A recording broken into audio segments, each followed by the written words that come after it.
अध्याय 2 आज हम शुरू कर रहे हैं। अध्याय 2 भिन्न एवं दशमलव। सबसे पहले समझेंगे हम भिन्न का मतलब क्या होता है। ठीक है, भिन्न का मतलब क्या होता है, इंग्लिश में क्या बोलते हैं इसको, फ्रैक्शन। क्या बोलते हैं, फ्रैक्शन। फ्रैक्शन नहीं, फ्रैक्शन। फ्रैक्शन। अब इसका मतलब क्या होता है, इसका मतलब होता है अंश बटे हर। इसको बोलते हैं न्यूमरेटर, न्यूमरेटर, और हर को बोलते हैं डिनोमिनेटर, डिनोमिनेटर। आया समझ में? अभी अंश बटे हर का मतलब क्या होता है, एक डबल से समझो। अंश बटे हर, हर का मतलब होता है कुल भाग, या कुल पार्ट, और अंश का मतलब होता है कुल भाग का कुछ अंश या कुछ उसका भाग। ठीक है, कैसे समझेंगे इसको? अब इसको समझने के लिए हम क्या करेंगे, देखो ये हमारे पास एक गोला है। क्या है, गोला। ये गोला है। अभी ये गोले को यदि मैं पूछूं बताओ कुल भाग कितना है, तो कुल भाग पूरा एक है।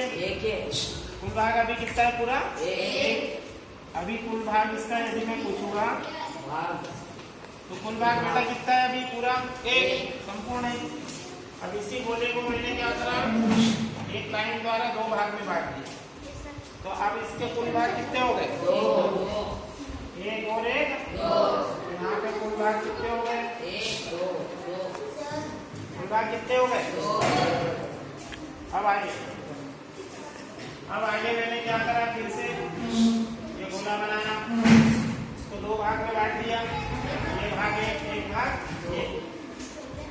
अब मैंने क्या करा, इस दो भाग में से कुल भाग कितने थे, दो। कुल भाग कितने थे, दो। इस दो भाग में से मैंने एक भाग को रंगीन कर दिया। ठीक है, एक भाग रंगीन कर दिया। तो यहाँ से मैंने रंगीन कितना भाग किया, एक बटे। मतलब इस पूरे भाग का कितना अंश या कितना भाग मैंने रंगीन करा है, एक। तो यहाँ पर जैसे मैं लिखूंगा रंगीन भाग, तो रंगीन भाग कितना है पूरे गोले का, एक। तो ये जो पूरे गोले का ये कितना वाला भाग है, इस पूरे भाग को हम क्या कहेंगे, एक बटे दो। एक बटे दो कैसे, पूरे गोले के कुल भाग कितने, दो। तो दो में से रंगीन भाग कितना है, एक भाग। ये बन गया एक बटे दो। समझ में आया बेटा? तो ये एक बटे दो क्या है, ये रंगीन वाला भाग, रंगीन वाला भाग। कुल क्या आ जाएगा, रंगीन भाग। ठीक है, कुल रंगीन भाग। अब देखो, अब अगला गोला मैंने बनाया, ध्यान से देखना। अब मैंने एक बार इसको दो भाग में बांटा था, अब मैंने एक रेखा और खींच दी। अब कितने भाग में बट गया, 2 3 4। मतलब ये सब जो भाग है ये बराबर बराबर है। ये भी एक भाग, ये भी इसके बराबर, ये भी इसके बराबर, ये भी इसके बराबर है। अब यहाँ पे कुल भाग कितने हो गए, कुल भाग हो गए 4। अच्छा, अब 4 में से मान लो मैंने एक भाग को रंगीन कर दिया। कितने भाग को, एक भाग। तो यहाँ पे रंगीन भाग कितना आ जाएगा, रंगीन भाग कितना, रंगीन एक भाग। तो ये जो रंगीन वाला भाग है इसको मैं क्या कहेंगे, एक बटे 4। मान लो मैंने यहाँ पे कितने भाग रंगीन कर दिए, 2। अब ये जितना भी रंगीन वाला भाग है, ये पूरे गोले का कितना भाग है, 4 भाग। कुल भाग कितने हैं, 4।